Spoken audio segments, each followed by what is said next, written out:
So I can do the this is provisionist perspective. I don't own a horse. Eric, what is what did I miss there?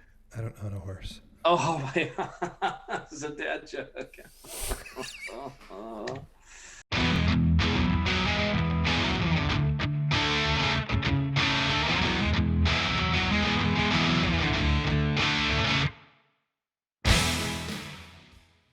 Welcome back to the provisionist perspective, where it's weird, but even if you disagree with us, we won't call you a heretic.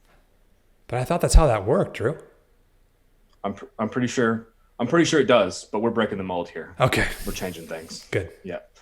And as of recording this right now, we have 100 subscribers, which is super exciting. So this is our 100th subscriber special episode that has absolutely nothing to do with what we're recording today, but it's going to be fun. So if you want to call this our 100 subscriber episode, you can. But we're not going to mention that again. Yeah. And so what are we talking about today, Eric? We're going to talk about toxic ministry, spiritual abuse, and whether or not your pastor might just be a narcissist. Ooh, it's interesting. Let's get into it. Let's do it. Right. So why are we talking about this today? And what is there something that qualifies us or makes us? Do we have some experiences that uniquely suit us to talk about this? Tell us a little bit about your experience, Eric.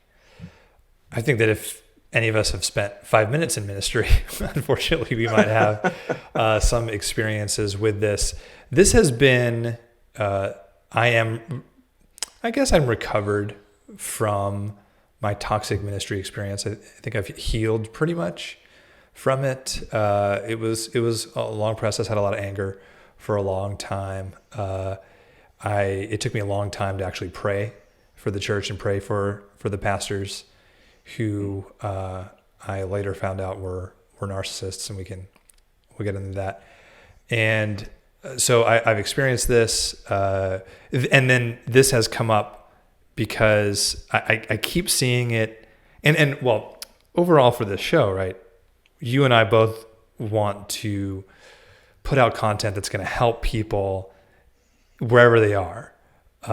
In their ministry context, in their theological context. We don't want to just discuss these things in the abstract and have only episodes about exegetical commentary or philosophical arguments, which are really important. We're going to do a ton of, and we have done. But we want to also have content that is practical ministry. And you have a fair bit of experience in pastoral care, don't you? Yes. In terms of kind of the counseling, coaching type arena? Yes. So I have an MDiv from Talbot, but my emphasis was in pastoral care. And the reason that I went into pastoral care in the first place was because I was around pastors who I loved and admired and had good relationships with, but they weren't great at the counseling aspect of it, especially in my teenagers, in my early 20s, when I was dealing with all those things that you deal with at that time. I realized that the pastors didn't really know what to do with that kind of thing. So I didn't want to be that guy. I knew I was that guy. Let's just be clear. I was that guy. I didn't know how to listen to people. I didn't know how to deal with people's emotions, and much less my own. So I wanted to go down this journey and to get better at counseling. Little did I know that it would throw me down a journey of dealing with my own stuff. And if I had known how painful and difficult it was going to be at the beginning, I probably would have said, nah. Let me just stay up in the intellectual realm where I'm comfortable and where I like how things go and all that. But I didn't stay there. I went down the pastoral care route. And at this same time, I was still ministering to in a Calvary Chapel context. I was in a Calvary Chapel, and I was doing high school ministry and then some men's ministry. It's hard to know where to begin with it. There came a time where I started realizing that something was wrong, and I didn't quite know what it was. And I kept trying to hold on to this ideal that I had of what ministry should be like, when all it was draining. all it was frustrating. All I felt was alone. And I was still trying to do ministry, still trying to have relationships with the people and the pastors. And we had great relationships. My wife and I, we had great relationships with a lot of people in the church. But then when it came to the leadership and the pastors, one in particular, there was we were directly lied to. We were told one thing while other people were told another thing. I was offered to be a pastor. It was something that, let me rephrase that. It wasn't offered. It was, we see you as this guy. And he said that to me, and then behind my back would say the opposite. And then even when confronted on that, with the people who he told the opposite thing to, there was no acknowledgement of wrongdoing. There was no reconciliation. The way I would leave, it was so strange. If you've ever been with a narcissist before, you leave the conversation feeling like it was your fault that you were lied to. They're experts at this. I don't know how they do it. But you leave that confrontation with no reconciliation, with this unease, and then you're like, that's my fault. How is this? I left feeling like it was my fault. And so I kept trying to plug ahead, and long story long, we can talk a little bit more about my experiences there, but we had to leave that church, the church we've been at for 13 years, because of this toxic ministry that the narcissist at the top and his two narcissist minions created, and we had to leave, and we begun to detox from that. So get to what this has to do with why we're talking about this right now. About 2 years after that we left, so this is almost exactly a year ago, they unceremoniously fired my friend and mentor, and no feedback on his performance, nothing. He was just gone. And he was the associate pastor. The board thought he was going to be the next pastor. He was just gone. And I wrote an email to the board. I did what I felt like I could do to say, hey, there's how things are going. Just about a month ago, the board brought their concerns to the pastor and said, hey, we want this to happen or we're going to resign. And the pastor said, okay, resign, bye. And so the entire church board of the church is gone. The next day he fired the missions pastor, who was the guy they wanted. He's gone. He didn't even know that the board went to bat for him. He didn't even want what they were. He had no idea that any of this was going on. He walks in the next day, fired. There's a staff meeting a few days later, and basically it's, you're either on board with everything that I'm doing or you're fired. There's the door, get out. And half the staff left, and 2 other people were fired because they wouldn't go along. And they were literally asking people, not just pastors, techs, people who run the sound and run the video and do the website and all that. Are you with us or against us? And literally using these words. Are you with this guy or were you with this guy? And naming the 2 people. And whether I'm with Jesus. I'm just on team Jesus. Just leave me out of this. And one of the people, a personal friend of mine, we share a birthday. He answered that. He said, "I'm with God. I'm on the side of doing the right thing. No matter, it's not on a person. I'm on God's side." Fired. I wish I was exaggerating. You told me a little bit about this story on Marco Polo, and I was like, what in the actual heck is going on? So that's my short version of my experience. And I can tell you a few more anecdotes, just crazy making anecdotes of working with this narcissistic pastor. But I'm wondering for you, what experiences, you've been in the church long enough, you've been in ministry long enough. I know you have. What has been your experiences with guys like this and toxic places like this? Yeah, I think I come from a background, so I come from a Southern Baptist background, and the church that I grew up in was pretty naff as they say here in New Zealand. It's just a bit like, I don't really remember getting into the scriptures and being discipled particularly properly. You know, it was once a year Christian camp that I went to every year where most of my discipleship and stuff occurred. So Wow. when I left that church and went off to university, and started going to this church that was very Bible centered, very, call it exegetical, very evangelistic and stuff. He would talk about like Greek from the, in the messages and stuff. And it was great. And I think, and I spent about 10 years in that city at that church. And looking back, there were some significant red flags. And obviously we're not naming names here or anything, and we're not meaning to, shame anyone or anything like that. We're just speaking about our own experiences. But there were some statements from the pastor's son that compared him to Moses. And if you were not with Moses, who led the people of God, then you either get on the ship or get off, I think was the quote. And this was like in a business meeting. And I seem to remember, whereas normally I would have been like, yeah, like, because I came from a church where the pastor had no like real like, I don't want to overstate this because I want to be charitable, but it was not a very directed, church in terms of leadership, I guess. And so then I came to this other church, this exact opposite. It was like, this is what we're doing. This is why we're doing it. We're moving in this direction.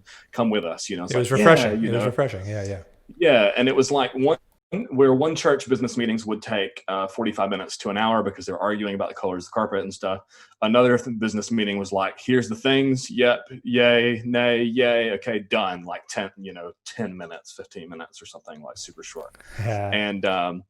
And looking back, that's kind of like, and so, I was there. There were some statements made like that. There seemed to be kind of like a few things that happened behind the scene, which I wasn't really privy to. And I tried not to pry too much into because of the whole, gossip issue, not really my business and stuff. So I definitely have some experience in that. And I think most of it is hindsight for me. It's like, oh man. And then I've seen like most of the people that I was very close to and had really good relationships are no longer at that church. And it's a really different place now, but the same key people are in leadership and stuff. And so that's some of my experience with it. I mean, I think we see dotted, experiences wherever you are. I've been in, I've taught Sunday school. I've led, college ministry, a Hispanic ministry at that church. And so I've definitely been in there, but I feel like just a few steps back from the inner circle to where I didn't actually kind of see some of the other issues that I think other people saw. So that's unfortunately, I was right in the middle of it. Right in the middle, I guess I would say one side of it. I think there was a whole other side to the church and the side of the work of the church that I wasn't involved in, but one side of it, because I was in youth and I was, considered the next youth pastor. Not really. And then, and then when that happened, and I was lied to, and he was telling me that while he was getting his guy, back from out in mission. So he was out in mission. He was gone, and he had committed to this mission, and he was doing this and he was doing that, and he was pulled back.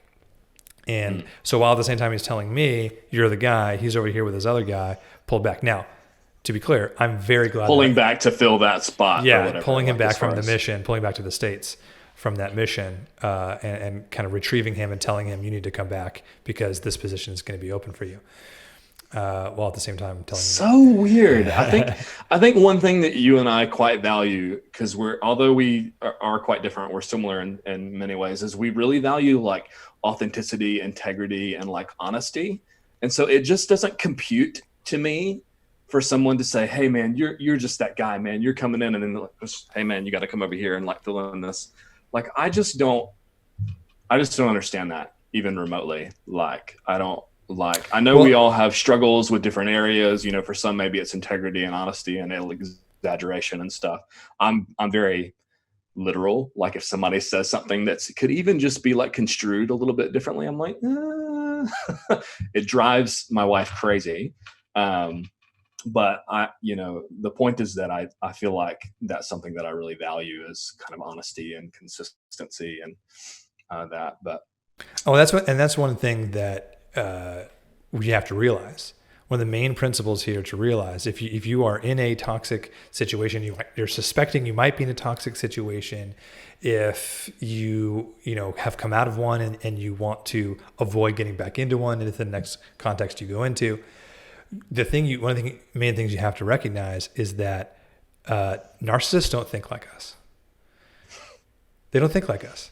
That they have come from a completely different wavelength, and there are certain ways that they think, and we're going to describe some of these things that you can watch out for.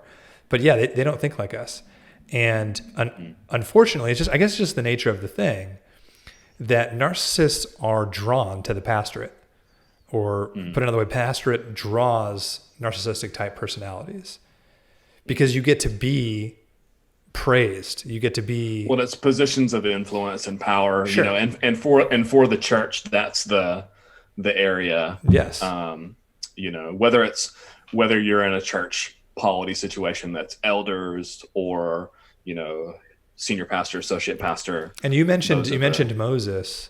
In the Calvary Chapel system, the most popular model is literally called the Moses model, where the church I'm talking about that I came out of that has this toxic situation is the head guy has all the power. There is no constitution governing his actions.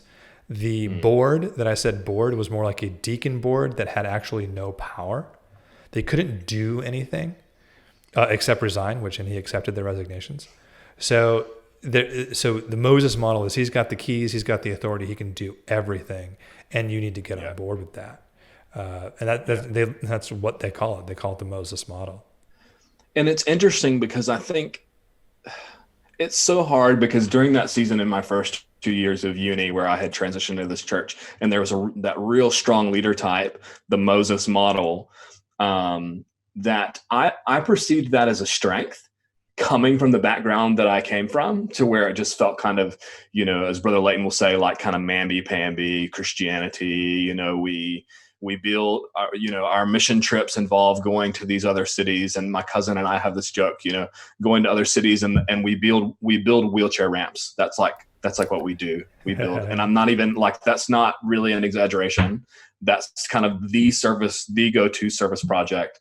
But there's not really any like focus on evangelism, going out and sharing faith in these contexts and stuff. And so that was very attractive to me at the time, I think, and is one of the reasons that, and maybe I'll get into this later, but is one of the reasons why my wife and I ended up at the church that we're at now, is because there's a rotating teacher team of the elders, and some lay teaching people like myself. And so there's not kind of this one-man band kind of thing that I think is that Kirsty came from and that I came from, that I think can develop into some unhealthy things. But maybe church polity is a discussion for another episode. But strengths and weaknesses, I guess. Right. And then as we were coming, my wife and I we came out of this church we left for 13 years. We were at for 13 years, and then we had to go do something else. And then I needed to do some practical things because I had some internships I had to do and some hours I had to do for counseling and things. And I got pointed in the direction of this church. And I'll because I'm going to say positive things, I'll name the church. They're now Neighborhood Church of Cypress, and they're in Cypress, California. And we would still be there if we were still in California, but we're now in Texas. And we get there, and the first time that we go there, they have this presentation about the Khmer Rouge. What's the word that I'm... Khmer Rouge massacre genocide. Yeah, the thing. genocide. Genocide. Yeah. And that there is a Kamai ministry at the church, and they had someone present. There was a very, very powerful video, and then they had somebody present about what they're doing in the church Kamai ministry. And then the head pastor gets up there, and I know who he is because I went to seminary with his son, and I know who he is.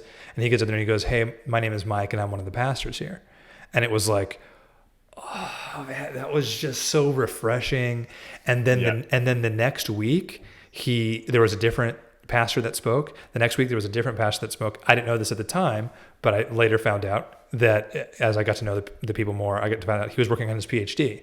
So he had this really healthy pastoral staff that he just let go and let do the things that needed to get done. And they empowered him to, and he allowed himself to pull back on being upfront and finish his PhD. And so that first summer we were there, he spoke once a month maybe. And it was very refreshing to see that sort of camaraderie, shared responsibilities, and that they empowered these pastors to do that. And so it's this amazingly refreshing, this is a healthy situation. I may not end up agreeing with everything, and it was an EV free church. I may not end up agreeing with everything that's going on here. And but I can kind of let that go because it's a healthy place. And after coming from a toxic place, doctrinal purity was sort of a lot lower on my list. Right. And just like the health of the church, now that I know what that means, I'm looking for it. And it's just such a refreshing thing to find. So what I want to do is I want to bring up 7 ways, and you and I can dialogue about these and kind of your experiences there, your thoughts about this. 7 signs that your pastor might be a narcissist. And like I said, unfortunately, the pastorate attracts narcissistic personalities. And so you might be in this position. And so you know what to look out for. You can avoid this. You can protect yourself from this. You can find where your healthy boundaries are within this if you're sort of stuck there and you can't really go anywhere. 7 ways your pastor might be, 7 signs that you can see that your pastor might be a narcissist. And here's one of them. They take personal offense at disagreement. So one thing to know about narcissists is that they always have to have, and they call it, this is like the clinical term for it, it's supply. They have to have this narcissistic supply where whatever's going on has to give them some sort of ego boost, has to fill their bucket. Whatever is going to have to fill their bucket. So any sort of criticism isn't valuable. It isn't worth considering to make things better. There can be nothing better than where I am right now. There can be nothing better than how I do things right now. So any disagreement is met with personal offense. And you will end up, if you disagree, if you have a different idea, what this might feel like to you is it might feel like you're competing. Why am I suddenly in a competition here? How did we get to this place where instead of trying to make things better, now one of us is trying to win? How did I get stuck in this cycle? That might be how it feels. Number 2, they will never admit fault. So they need your approval to fill that bucket, to have that narcissistic supply. And so they'll never admit that it's fault. They are at fault. And what they'll do is they'll keep people around them. And they know how to find these people and keep these people around them that make excuses for them. And, this person did this and that's okay. Or, it's been a busy week or something like that. They never actually do anything wrong. There's always some other circumstance or somebody else that contributed to that. And also, even when you disagree, you end up being made to feel like it was your fault that you disagreed. Somehow you misunderstood. Oh, I'm sorry you felt that way, but. Yeah. It kind of reminds me, and we're going to do our best to, not go into this particular topic in this episode, but it reminds me of the conversation that you and I were kind of having, even just earlier today and over the course of a couple of days on this particular person who had and has a large following and that and it's interesting because it sounds like, in terms of those people that give supply, there has to be like those yes men that just give a tremendous amount of benefit of doubt to the person, so that they're then insulated from the criticism because of the amount of benefit of the doubt that's being given them. Yes. And then, yeah, it's such a peculiar thing to me. Like, even so you were saying that narcissists don't think like we do, but then the people that are in the inner circle also don't think like us, because there's certain personalities. Me, there's certain personalities that they'll go after. Okay. Yep. What do you want to speak briefly on that, or is that just people who another can of worms? A little bit. People who will give them that supply. So people who enjoy being agreeable. Enjoy being around the top person, and enjoy saying nice things about people. And you're right, and those aren't all bad things, right? It's good to say nice things about people. So yeah, that's a good thing. It's just, there isn't a time where something bad can be said, and you will never hear any sort of sincere fault taking from this person. You won't hear it. What did it remind you of? Specifically, you mean in terms of like this type of person? And people making excuses for them? Yeah. I guess I was saying that as we were talking to this person, it was like beating your head up against a brick wall with like, I feel like we're on different planets here. Like this is a fair criticism. This is objectively a fair criticism. But then the person's like, no. Well, right. So the way you're thinking about it is, you're just saying, okay, wait a minute. You just admit that you're wrong, or you are wrong about this thing. You're not admitting you're a wrong person. You're not admitting you're an alien from Mars. You're just admitting that this particular thing is wrong, and then we can kind of, okay, what was the error here, and let's move on. You're looking at it as it's not that big of a deal. But for the narcissist, that takes away the basis for their identity. The secret of the narcissist is that they are incredibly, incredibly insecure. Very insecure. They don't have a secure sense of themselves. And so the criticism is an attack on them. And so it isn't just, hey, you kind of got this thing wrong, and then we can just move on. It's not just that. It's you are taking away their identity. You are taking away their base of security of who they are just by simple criticism. Yeah. And it's interesting too, this could be a whole another discussion in and of itself, so we won't go there. But I suspect that anytime that you find someone who you would consider to be insecure, that actually they're just really prideful. I think that the two go hand in hand. I don't think that they can be separated, because the most insecure people that I've met have also been the most prideful, in the sense that, and maybe this is just a perspective thing, in the sense that, like you said, if somebody comes to me and says, hey, Drew, like, I think that what you said the other day was a little off, you should have said this, you and I kind of check each other back and forth in these discussion groups and try to kind of hold each other accountable and get an extra eye and stuff. And so whereas I feel like I should be able to say, oh yeah, you're right.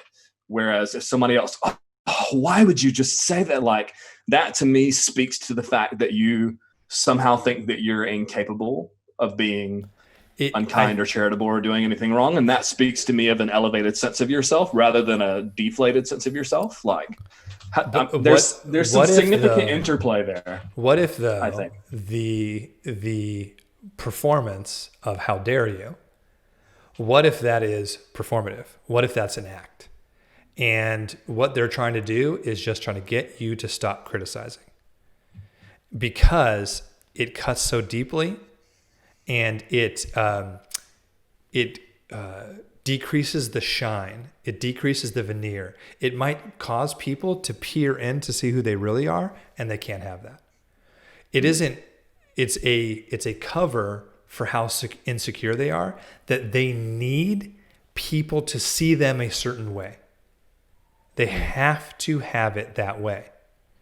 And so if you begin to peel back the layers and other people might see who they really are, they can't have that because of their insecurity. And the boisterous is a show to get you to stop. Yeah, I wonder, like, because so there's this sense of insecurity where you kind of build up this persona, of protectiveness. But then it also seems to me that there's this like, prideful type person who, when they're approached with a fault, like get cut much in the same way that the insecure person would. And so, and I guess I just like, I don't know. Like, I don't know whether I'm disagreeing with you, but I think I'm disagreeing with you. Okay. If you, in the sense that, which comes first, the insecurity or the pride? There, I feel like there's some kind of, what I'm saying? I see what you mean, but can you picture it like this? Maybe here's another example. I don't know if I want to get into that example. We don't have to go down that road. This is a perfect road to get into to try to understand how this goes, because what I definitely don't want to do, and it kind of, I can see how this would come off this way, especially because I've been hurt by a narcissist before. And so I'm going to come up and you get your narcissist and you get them. You really should have compassion for them. You should have empathy for them. You should stay away from them, and you should not be a source of supply for them, and not let them draw you into their little game. And we'll talk about that, boundaries and things like that in a little bit, but you don't get drawn in. And especially if you were married to a narcissist, especially if a narcissist is one of your closest relationships and you're just now realizing it, and how do you get out of it? And the tug that person has on you is like gravity. It is, you can barely get out of it. This sort of thing. So it can be hard to have compassion on them. It can be hard to do this, but I think it's important to have compassion because they are so insecure. Let me put it this way. Can you imagine, I don't know if I can paint this picture. You are so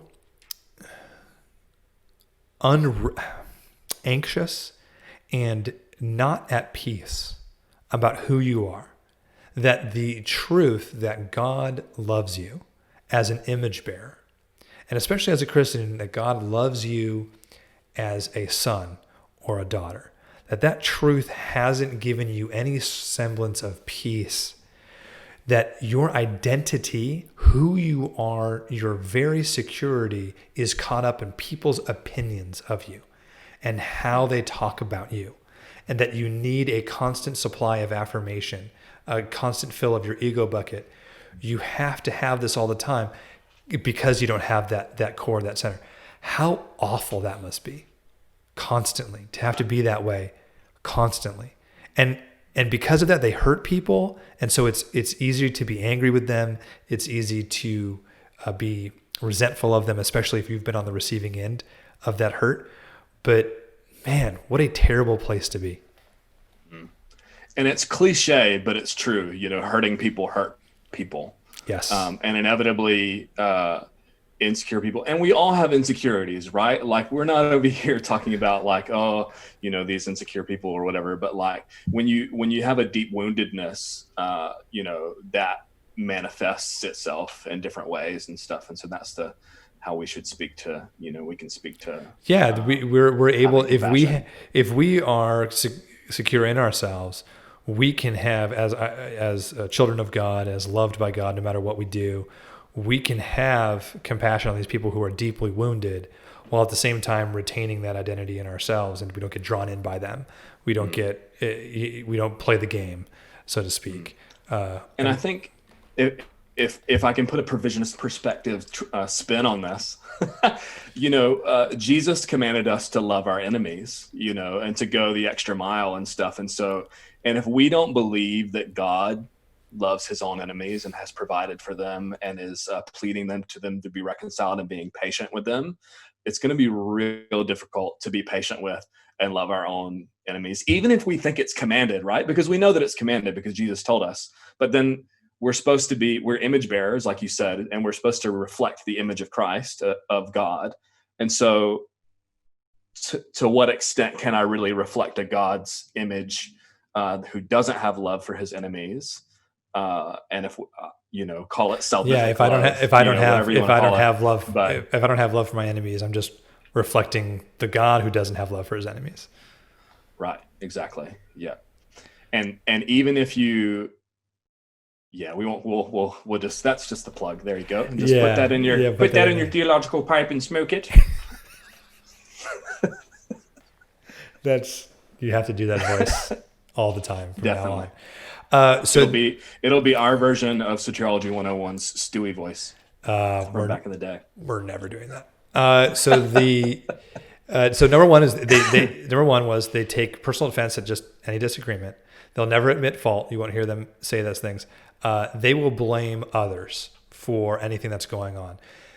You cannot, until you've experienced this, you cannot imagine the level of expertise they have at blaming other people for what's going on in themselves. It's like an art form. And if you are on the outside looking in, it's like a wonder to behold. It's amazing how they do it. But if you're in the middle of it, it is crazy making. And it's like you said, when you walk away from a conversation like that and you're like, somehow I'm at fault. How did that? And you walk away believing it too. And you're like, yeah, what just happened, and that brings us into some of these psychological terms like gaslighting and, different stuff like that, where somehow reality's kind of been rewritten amidst the conversation. And then you walk away and you're like, what just happened? Where you're in this situation, you're in a conversation, you're trying to confront, you're trying to get reconciliation, and you walk away feeling like you just lost. That it suddenly became a game that one of you guys had to win, and you just lost, and that's your fault somehow. And how did we? But I just wanted an apology. I just wanted to move on, and you're not going to get it. So that's number 3. Number 4 is they will be emotional mysteries to you. You won't know where they are emotionally. They won't ever share any deep emotions. They won't tell you how they feel about things. If you ask them, it kind of won't compute, and they'll just tell you what they think. They'll tell you what happened again. But if you ask them how they feel about something or how that something affected them, it's just, why would I affect me? What are you talking? First of all, why would I tell you that? Because then you might have something on me, and I can't be in a situation where you have anything on me. And so they will be just these complete emotional mysteries to you. So you're saying, like, when you walk up to that person and you broach an emotional topic, say like, how did that make you feel? Or I don't know, that they'll respond in a way that's like obfuscating or like kind of like changing the subject, or what does that look like exactly? I think I'm not getting my head around that exactly. Yeah, that if you approach them and you ask them how it felt that their kid was sick or something like that, they will say that it was a terrible time, and they'll be kind of objective about it, but they won't be subjective about it. They'll go, oh yeah, you know the medical thing, and here's the medical jargon and the medical, and they'll talk about it in that sort of way, but they won't talk about their pain. You won't along these same lines as if you ask them, like, what are your 2 biggest weaknesses? Be like, what? I don't have any of those. What are weaknesses? What are weaknesses? I don't have any of those. And they, again, back to the insecurity, they know they do. They would never say that out loud. They would never admit that to themselves, much less say it to you, because then you would have something. That's how they see it, right? They see weakness as having something over you. And that's, part of one of the other points here. So they will be emotional mysteries to you. And if they do talk about their emotions at all, it'll be like this is what is so toxic about spiritual abuse and toxic ministry is that you can, in a self-aggrandizing spiritual way, talk about emotion. They'll do that one, the one that makes them look like a good Christian, or they're so close to God, or that reasserts their authority as the one who listens to God, the one who hears from God. They'll talk about it in that sense, but not in an actually vulnerable way. And so yeah, you'll be with this person, and they'll where they are emotionally, where they are in their lives will be like a cloud to you. You can't get a hold of who they are or what they're about. You can't actually grasp them as a person. That's kind of how that'll feel. Also, on the same token, they are completely disinterested in your emotions. So if you start telling them about your emotions, they may listen for a time to try to get something on you. They'll file that stuff away for later. They'll try to talk about maybe your weaknesses and things. They want to hear about the things you've done wrong, because then they've got something on you. But if you actually begin to talk about how things feel for you, or especially how their actions felt to you, that isn't going to be interesting to them at all, and they will return the conversation to something about them, or about something that interests them. And it won't. The other thing that you'll sense about this is that it will never cross their mind to ask you about your emotions, about how a certain event made you feel. It just, why would I ask about that? That has nothing. That doesn't benefit me at all. They will. So that was number 5. Number 6 is they will use things they did for you against you. So they'll do stuff for you. They'll be really nice. They'll do things for you. This pastor gave us money when we were in dire financial straits. They helped us get through the benevolence for the church one time, and another time gave us money out of their pockets. So they'll do things that are really nice for you. They'll use it later against you to insulate them from criticism from you. Purchasing some of that relationship capital. That's right. And it doesn't have to be money. It can just be things they know about you, facts about you, things that have happened to you. That's as good as gold to them. And they'll use that stuff against you for sure. And then number 7, this is one that is a big one. You will feel at points, this will ebb and flow a bit, and then you'll kind of be back, and then you'll be away. But number 7 is you will feel discarded. So they'll use you up. They'll take all the supply they can from you. And then when you're no longer a supply, they kind of don't have a use for you. And it's not like they're rude. I mean, they can't. Generally, they wouldn't be rude. The rudeness would come in when they're trying to get the supply back. And the rudeness usually comes in with closer relationships, not too much in the church. When you're discarded, the rudeness will be used to kind of get you back. Narcissists any attention is good attention. So if you're the kind of person that's a good foil for them and a good argument partner for them, that's cool. They'll use that. Like if you, meaning like contention, like oh arguing. Yeah, love it. Contention, drama. Because they're so good they're such experts at turning the drama around to making themselves look good. They are fully confident in their ability to make drama come out on top on drama. So if you're a good source of drama, woo boy, they got that. That is a source of narcissistic supply. But once they're done with you, and I mean, this pastor dropped me like a bad habit.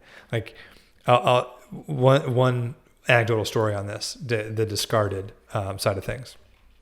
And yeah, you'll feel drained, used, spent, and then we'll get into boundaries after this one. But it's just a quick anecdotal story on this. You'll feel used and drained and spent because, and here's an example of this. This pastor, he had to go somewhere, and we hadn't talked in like 2 months. We hadn't texted in 2 months at this point. I was trying to keep a relationship with him because I felt like I had to, and I'll secretly, honestly, I still wanted a relationship with him. I still wanted to be his friend. Still wanted to be around him. Sure. Sure. So we had it for a while, and he texted me, and he had to go somewhere, and there was a UFC fight on, and we're both UFC fans, and he goes, "Hey, there's this fight on. I got to go to this thing. Can you like text me as it's going on and tell me the results and tell me what's going on?" I'm like, "Absolutely, for sure, do that for you." And so then I texted him later that night, and he's like, "Oh, I got out of going. I didn't have to go. I get to watch the fights. Cool." And we went back and forth about the fights. "Oh, did you see that? Ha!" We went back and forth about the fights a little bit. Yeah. 1 week later, 1 week, or was it 2 weeks? Could have been 2 weeks. It was not any more than 2 weeks. My third child was born. My second son, my third child was born. No text, no call, no nothing. I haven't talked to this guy since. That is the last time I ever talked to him, was when he needed something from me about the USC fights. I could do something for him. But then a week later, maybe it was 2 weeks later, my son is born. Nothing. Because you have no use, because that doesn't cross his mind. Is of no use anymore. Yeah, it doesn't cross his mind. He's not like, forget that guy. I don't like that guy. It's not that. It's just doesn't. Yeah. Why? Yeah. Why do it? Right. Why? That's serving somebody else, and why would I? What? So the other one is. So one response to this is, so all of these seven things, what do we do in response to this? And one thing we can do, the main thing I would say, is keep healthy boundaries. When I say that, Drew, what do you think I mean? Oh, honestly, I think I don't know. I mean, I think the whole healthy boundaries phrase is a bit of a catch, hey, we need boundaries, but I'm not sure that practically speaking, people actually know how to implement those. That's fair. Yeah. I don't know. Feel free to, maybe I would once say you start talking, I'll start thinking of stuff, but okay. I'm not even sure. Sure. Fair enough. It is definitely subjective and depends on each person. Where they are with their lives. But, healthy boundaries would be you're able to say no. You can prioritize your time. That this person, we're talking about, signs that your pastor might be a narcissist, but you could just be in a toxic ministry situation and you can't really pinpoint a single narcissist that you can think of, but the context, the way things are running is pretty toxic, and they're always draining you dry. They're always, no one really cares about what you have going on in your life, where you are emotionally, where you are spiritually. No one's caring for you. They're just taking from you. And so what we can do for healthy boundaries is we can recognize when we're being taken from and when we're being drained. And we can begin to say no and to set boundaries. And when we are energized and we can participate, when we can do things that energize us, but we can recognize that when we are drained, we have low energy, things like that, then we can say no. And I think the challenge with the whole boundaries thing is that it takes a tremendous amount of prayerful reflection to even start to realize that you need boundaries. Amen. So then there's almost just this, you have to even it has to occur to you to think, I've been saying yes to this a lot lately. Maybe I should just say no this time, Well, and what will happen, what will happen is that there'll be all these other things going on in your life that are exhausting, that are tiring, that are going badly. And it's so easy to focus on that. It's so easy to say, well, these specific things are the problem. This person's the problem. This event is the problem. This person, this behavior is the problem.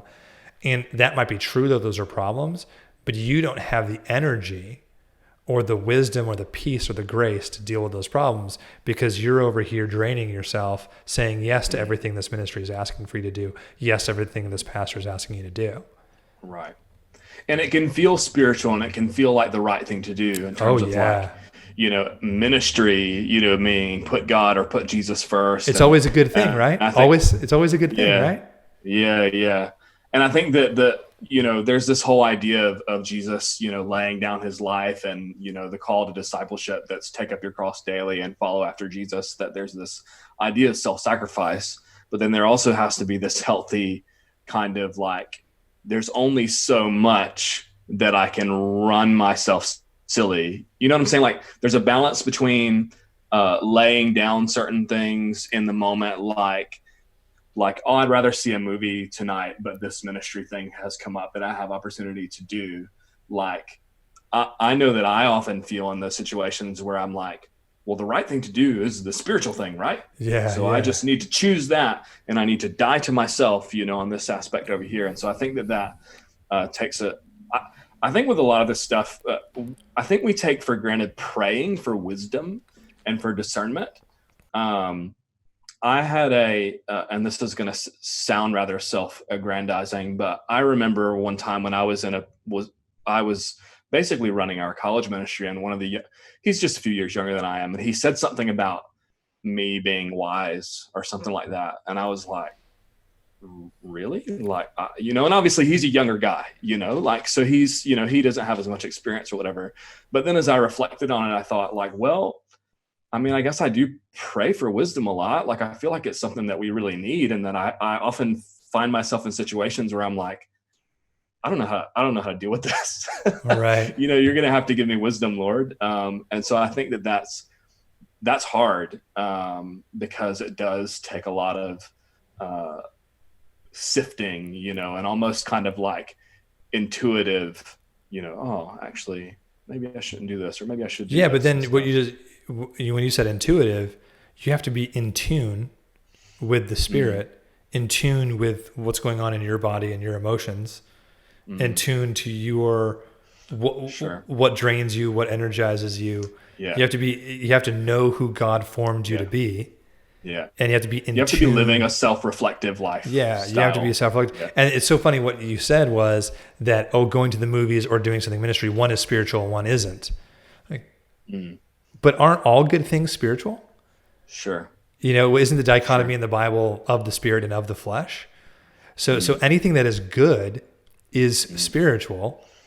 And so I think that the environment that this toxic church created was one in which they drew those sharp lines between what was spiritual and what was carnal, and by which they meant everything we want you to do is spiritual, and anything outside of that is your own selfishness and your own carnality, because you don't, so it was this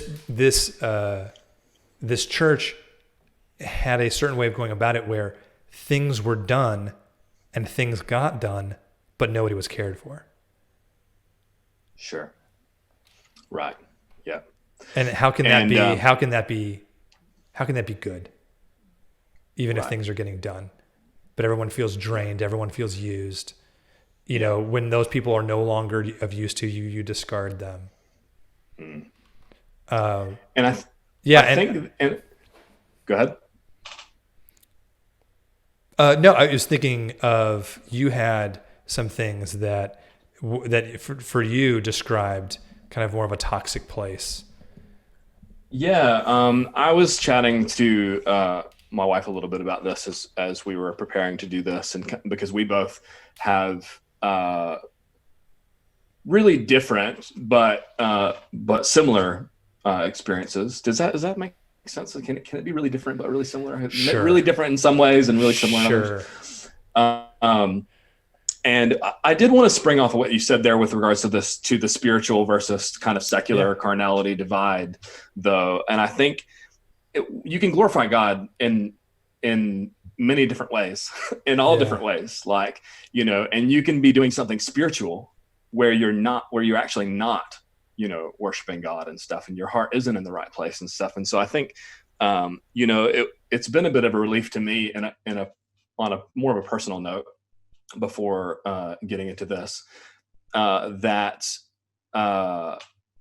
like realizing that I can read or go for a walk or something and just have kind of God present because he's with me, and that to be worshipful, I think has been a really helpful reminder to me that I can that I can read a theological book and be connecting with him like in a way that doesn't make me feel like I should be doing something else, and there is some balance to be had in that. I think that oftentimes we can get, we shouldn't be reading theology books all the time and not being engaging directly with the scriptures. That can be a temptation as well.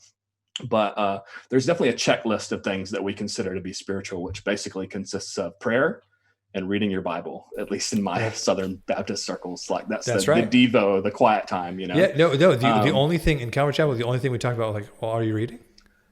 Are you how much are you reading your Bible? Do you spend time with the Lord? Yeah. How often are you spending time with the Lord? And that was the fix for valid everything. Questions. Okay, yes, but they were the fix for everything. There was never a tell me what's going on. Yeah. What's going on with you? Where are your relationships? Yeah. How are you doing with school? I know you and this girl just started dating. What's going on with that? What are you guys doing? It was never that. It was like, it was just these quick questions that I could ask to put it back on you, to get you to stop talking about your emotions. And then I feel superior because I asked you a spiritual question. Sure. It was just a quick way to make you feel like I was doing, and I did this for years. I'm not even saying I'm not immune to this. I did it for years. Yeah. I still do it. This is what I was growing up. So that's embedded in me. But it was a way for me to pawn you off, but then pat myself on the back that I did something spiritual and I said something spiritual and we had a spiritual conversation. Yeah. And I talked to a mentor friend of mine the other day, and I was quite frankly struggling with anger. My wife and I are in a very unique situation right now. We're in a city that's 2 hours from home with a wee little Bubba in hospital and stuff. We've been here for coming up on 21 weeks. So it's a pretty unique situation. And so I've been a little bit over it at times and found myself getting angry. And I was talking to a mentor friend of mine and he, and basically saying, I've been struggling with this lately. He's our boss here with the Navigators in New Zealand. And he said, okay, well, what do you think are some things that you can do to kind of, search this out and address this and stuff? And I said, well, I guess I should probably pray about it. And I'll probably I think this verse comes to mind that I'll probably memorize and meditate on. And he was like, okay, good. And then he said, he was like, well, I think that maybe you should kind of dig a little bit deeper and kind of start asking yourself some questions as to why. Because in my mind, that's just been how I've been trained, is if I pray about it and if I meditate on the scripture, neither of which should be dispensed or gotten rid of, that something will just reform and change. So without realizing it, what you're saying is that God is a vending machine. And if you just push the right, I prayed and I read button, and then out comes joy and happiness and peace. Yeah. And I think, and I'll have some, my other mentor friend who I actually mentioned in a previous episode who might listen to this, there's a passage that says, the words I've spoken to you are spirit and they are life, by Jesus in John 6, I think it's 63 or so. And so the words of Jesus are spirit and they are life and they are healing and stuff. And so that there's definitely let's shout that from the rooftops. I mean, that's something we've covered in past episodes where we think some people have too low a view of the word of God and what it actually has the ability to do. Amen. But in a real sense, we're layered people, we're complicated people and stuff. And so, I guess for what it's worth, pastoral advice, and this is me speaking to myself, obviously here, because it's just a conversation I had a couple of weeks ago, is, continue praying and getting into the scriptures. But there are layers of questions and things that we can be asking of ourselves and of others that aren't just, how much have you prayed this week? How much have you read your Bible this week? Because sometimes even those are easy boxes to check off, and we can actually feel like we're doing better than what we really are. And then that can be a temptation as well. And what's so dangerous and so toxic about some of these ministry situations is that it can poison you against those really good practices because you did them for years. All you got was taken advantage of. All you got was hurt. All you got was pain and drained. And this guy is still in his position, and he's still using people, and he's still doing the same thing he did to you to other people. And, forget it. Forget all that. That doesn't work. That stuff doesn't work. And so your toxic ministry can just poison your entire Christian walk. And that's why I hope this helps a single person. I hope one person who listens to this goes, oh my, wow, yeah, I think I'm in a toxic ministry situation. I think my pastor might be a narcissist. I got to reevaluate my involvement here because I do feel drained and discarded and used. And I do feel all that. If that is one person before they get to the place where they just kick going to church to the curb and kick Christianity to the curb because of these narcissistic, toxic ministers, that will be just absolutely the best. Well, that's all we have for today with the provisionist perspective. So we're actually have decided to release a bit of a mini-sode on my radical anti-establishment Anabaptist views that should make for some good fun. So we're going to release that somewhere around the time when we release this. We'll figure it out, but be on the lookout for that. And that's what you can expect next. I can't wait to crush you on that. Like, subscribe, thumbs up, leave a comment, share this on your socials. It really helps to get this out there. It really helps in the analytics to have a thumbs up on there. And we want to have these conversations, put this content out there, especially if you're liking this practical stuff. Please let us know if this kind of more practical things are things that you want us to talk more about. We would love to do that. We're also on all the podcasts too: Apple, Spotify, and Google. Those are the only three that matter, right? I don't know. Maybe we'll get on more another time, but we're on those three. And so you can check us out there. It's the Provisionist Perspective, and we will see you next time.